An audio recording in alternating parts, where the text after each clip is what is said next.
welcome to We the Village, produced by Ron Hall, and I am your host, Sharonda Allen.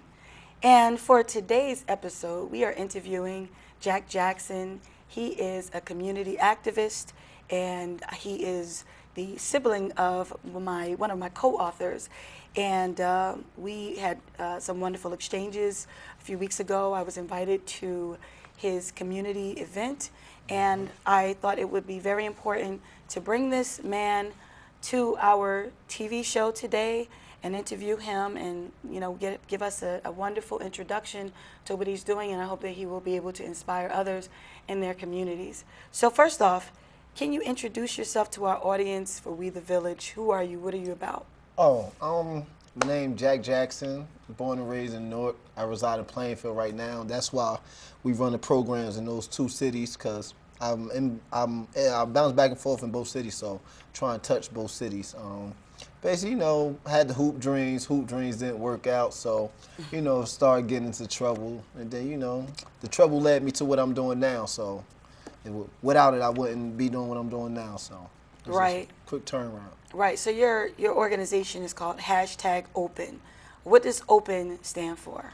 OPEN, it stands for our people affect the neighborhoods, because for anything to change, it's got to be our people to affect the neighborhood, because we got the immediate hands-on right there, the immediate impact. So it's called our people affect the neighborhoods, but since we've been growing and people been adopting the programs, they've been coming up with their own names. So we also have another sister program that's called Hope. So we do it. Our people affect the neighborhoods for.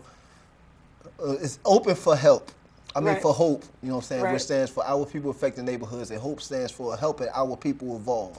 So that's more on the West Coast, but right now we just open right now.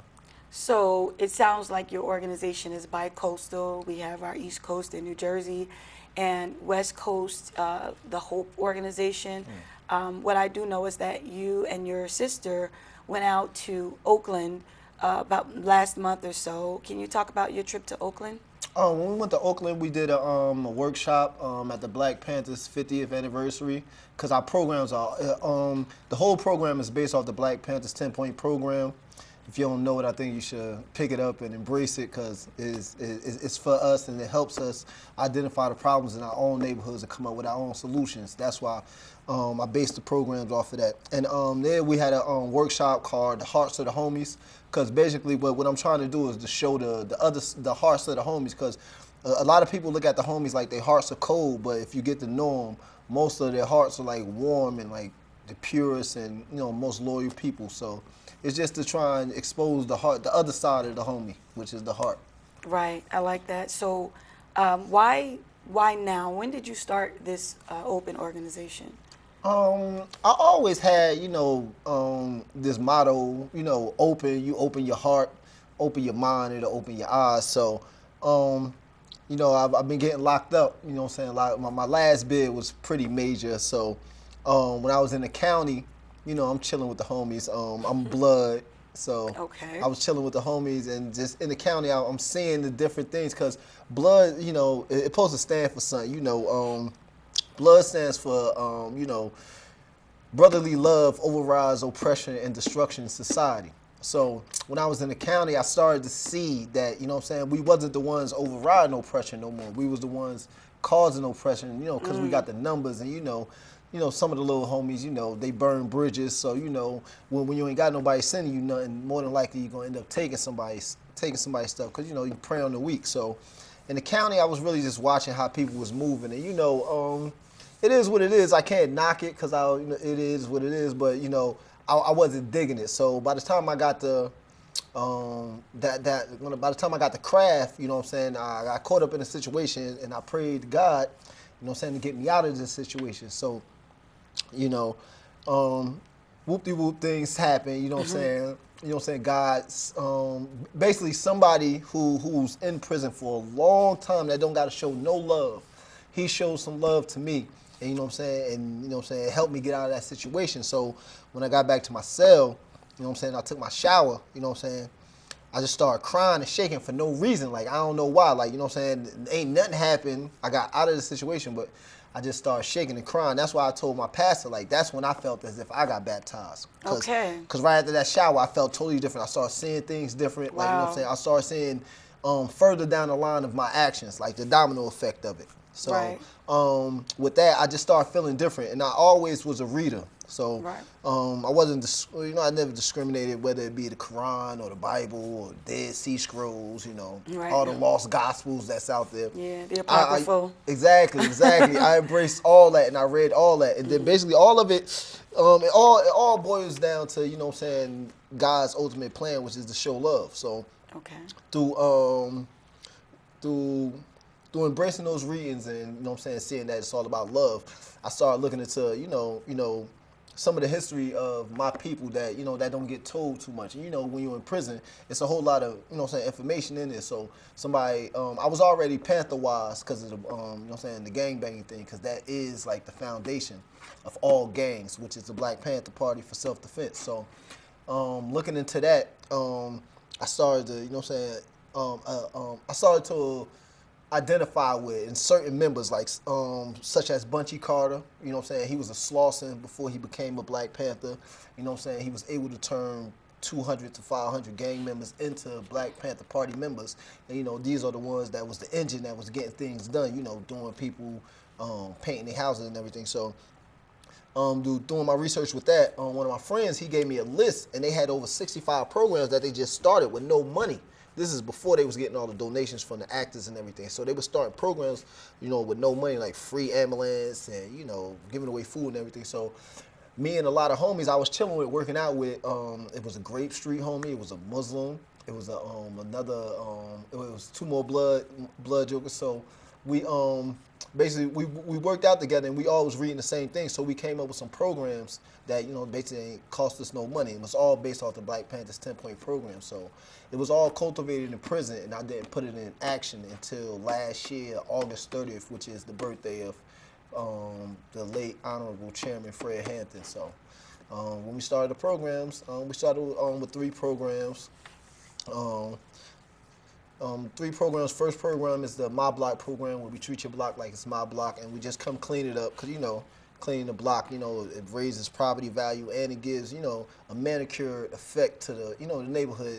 It looks neat, so it would be perceived different for people that come through and visit and all that. So Right, and even for the residents who live there, when people have a beautiful environment, they have they internalize it. When people have dilapidated environments, they internalize it. And that's why it's important for us to clean up our communities and not litter. And we have to make our spaces hospitable. We can't wait for the city to come in and do it. Although, yes, we do have the public works departments that are supposed to go into every community and clean them up. Yeah, but they can't regardless. get everywhere. They can't, but they're supposed to. Yeah. But we should not destroy our communities, and I think that's an important thing to look at. And for our youth, it's important. They should not have to go back and forth to school and see abandoned buildings and dilapidation, because that gets into their psyche.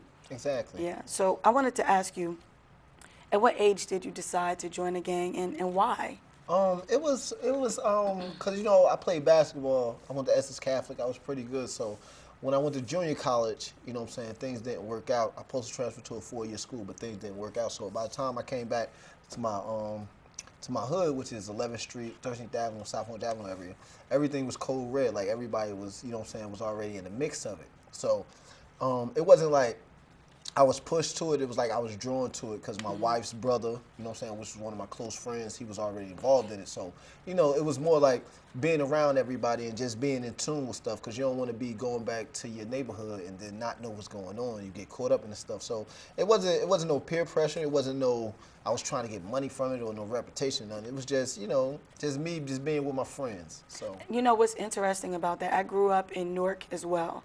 When I was a teenager in the 90s, we didn't have any of those gangs. It was not there.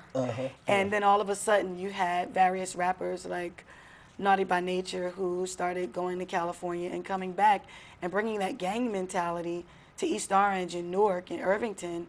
And we had no concept of that. And it's unfortunate that you were away at college and you weren't even, exposed to that. And then you come back and it's like there was this world that you had to join into that was very counterproductive from my perspective, because I understand the origins of these gangs, especially in California when they tried to organize against police brutality and a lot of the racism that was coming against them in their communities. But on the East Coast, we didn't have those same issues in the same way.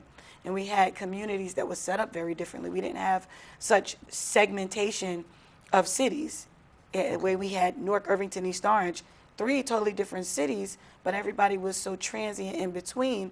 It was kind of like insane to me. And there was some sort of cognitive dissonance with how they could possibly create these Bloods and these Crips in different sides and different factions when they move from place to place and had cousins in different areas and different places. And I would walk all around Newark, and there was never a problem about what community or any colors that I was wearing. So I think that was pretty disturbing, but I do appreciate that you have now turned it into a more positive thing where you do have that mass appeal with the people, So let me ask you, because you did join sort of as an adult, what does that gang membership entail?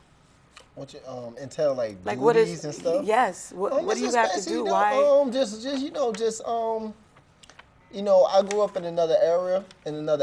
Like as you could say, the West Coast, like Naughty by Nature. Like the set I banged was more of a New York thing. It was created in Rikers Island, so it was the East Coast thing that was just adopted by somebody that used to live over there, that happened to be in prison in New York, and it was something new, something fresh, so people gravitated to it. So, the duties, it entails a lot of things. It depends. It's basically just a fraternity for the underworld. So interesting. You know what I'm saying? Because fraternity, they got colors, they got I like that concept because it's just that we work more on the underside of things, like what I'm saying. So. It's just like y'all had things y'all got to do. We had stuff we had to do. Well, so. I'm not a part of any sorority, and it's interesting that you say that because in my professional walk, I have to say that sometimes I feel bullied and abused by adults who are in sororities, and sometimes they act like a blood gang in the way they shut people out, and it's bizarre because I know my history well enough, and I know and understand the concept of the Divine Nine, and it's almost a bastardization of what originally happened, and it's almost just the way Bloods and Crips are a bastardization of the Black Panther Party. What's going on today, and I love that analogy that you just gave, because there's not a whole lot of productivity that's going on. It's just a lot of hooting and hollering and representing their colors and shutting other people out and isolating other people without the growth. And that was amazing. It was absolutely amazing. That analogy is amazing. It is what it is, because because I've been to college parties where Q dogs over here, the Kappas over there, right? They be fighting. So I used to be thinking like, yo, man, that's what be in the hood. Like, what I'm saying? Right. It's the same thing with Bloods and Crips. Like I be trying to tell the little homies, like, just because somebody from a different set or a different gang, and he's throwing up his signs, he's just proud of what he chose to be. So don't take that as disrespect. You know what I'm saying? But by you taking it as disrespect, that's when it causes troubles. Like, as long as he don't throw up no hand signs that's disrespectful, just look at it as he's just as proud as you is. So it's like I said, it's like a fraternity for the underworld. So. Wow, and you just really threw me for a loop with that, because never heard that one. You never put that one together. No, I call them sometimes, a gang, because the interactions and the treatment is very gangish, and I think it's very disturbing. And I know that the Divine Nine, those different sororities and fraternities, were established because they were not at HBCUs. They were at historically white colleges, and they needed to come together to study together. They needed to survive. They needed to fight against racism. They needed to be able to have cohesiveness that today they don't even necessarily need. And now it's a bastardization like Bloods and Crips, where it turns into sort of a bully thing. And I have to say that is, wow. Jack Jackson, this is why I had to bring Jack Jackson on to We the Village, because Jack Jackson is a profound young man. And I just hope that with your open organization that, we continue to turn the tide. And if we're going to assemble and come together, that we do things that are productive and that we grow and that we develop and we prosper ourselves and our people. And I just wish that the Divine Nine would do those sorts of things. And, I think you are a wonderful role model and inspiration. And, I want to know, you talk about this. Wow. I'm just. You still stuck on the similarities? The similarities? I don't get dumbfounded too often, but you just threw me for a loop because that was amazing. But now, the question here, why do you feel open is necessary? I mean, I definitely know why, but in your heart, why did you feel it was necessary to do this open thing? I felt as if it was necessary for me to do it because when I was on the streets, people gravitate to me. Like, I wasn't like a gang leader who's the one like, oh, you're going to be with me, or, what I'm saying, or it's death. I was more of like, I just did what I did, and if you was digging what I was doing, it was open arms. So, what I'm saying, a lot of people gravitated to me. So when I was in prison, I was talking to the people I was working out with. They was like, yo, bro, like, if people follow you down the road where they know you're going to go to jail and get 50, 60 years, we might as well start leading them towards to a more positive thing. Because if you know your history about Bloods, like I said, Blood stands for, brotherly love overrides oppression, destruction, society. CRIP stands for community, revolution, and progress. You know what I'm saying? So our whole thing was to really embody what it stands for. Yes. And, and there's certain rules in this thing that you are given when you first become. Right. And those rules make you a better man. It don't Right. make you a better gangbanger, a better killer. But why is it that if all these positive things are what the names represent and mean, how have they turned into such community, horrors and the things that are counterproductive and harmful to each other and others in their community? Okay, it's not harmful. Okay, the things they doing, No? the things are doing, they're not horrific things. Okay, the thing is, a lot of people, they label neighborhoods as poverty-stricken. Right. I label them as situational-stricken, because I know 40 other people that came home from prison just like me with the same ideas, the same thoughts. It's just that they didn't have the, the support system. So their situations caused them to go to the more underworld side of it. Because, you got blood members that, that sponsor basketball teams and everything. It's just that when you're in the underworld, it's so easy to get caught up because your situation, you ain't making no money. You know what I'm saying? Because, whether it be your ex-con or you can't find a job, whatever. So when you're the fraternity of the underworld, it's so easy to get the access to the things that's in the underworld. So and the vices of the underworld has started to drive the gangs. You feel me? Which it don't supposed to be the other way around. It's supposed to be the other way around. We supposed to control those vices in the hood so it won't affect the kids, so it won't affect the old lady. Right, and I understand that it's supposed to, but I'm an educator, and it's better nowadays, but back in like early 2000s, it was disgusting, and I've seen so many young people killed, destroyed, in prison, and they're fighting over colors in neighborhoods that they don't own, they don't have any possession of or rulership or ownership, and I think it's disturbing that folks would organize and come together and do things that are counterproductive. I understand the mission, just like the Divine Nine, the original purpose and the mission. But to function in a counterproductive way, I commend you for bringing people together to be more positive. But I think some of these organizations and these people have done some very destructive things that we now need to try to counteract. And that's why I thought it was important to bring you on with Open, because maybe you can inspire others who may be participating in gangs that may have been negative to do more positive things, because those are the origins. And we don't need any more of our young people destroyed. Exactly. Because my program is basically like to show them another way and that they can be another way. Yes. So that's why I try my best to use the homies for help. Like, you know what I'm saying, with the swag days, the free shape ups.